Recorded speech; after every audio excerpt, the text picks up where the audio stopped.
আসসালামু আলাইকুম, welcome to best study Bangla academy. যারা যারা আমার ভিডিওটি দেখছেন তাদের সবাইকে আন্তরিকভাবে ধন্যবাদ জানিয়ে আমি আমার ভিডিওটি শুরু করছি।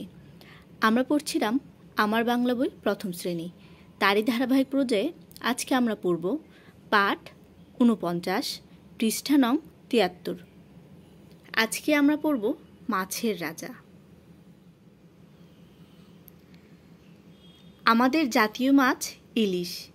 ইলিশের রং রূপালি। ইলিশ সাগরে থাকে, ডিম দেওয়ার সময় নদীতে আসে। ইলিশ হলো মাছের রাজা। ইলিশ ভাজা খেতে মজা।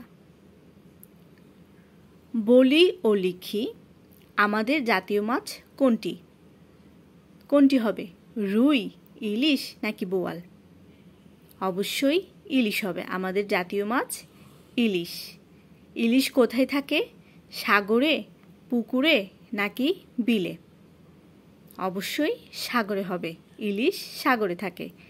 ইলিশকে কি বলা হয়, মাছের রাজা, মাছের রানী নাকি মাছের উজির? তাহলে ইলিশকে কি বলা হয়?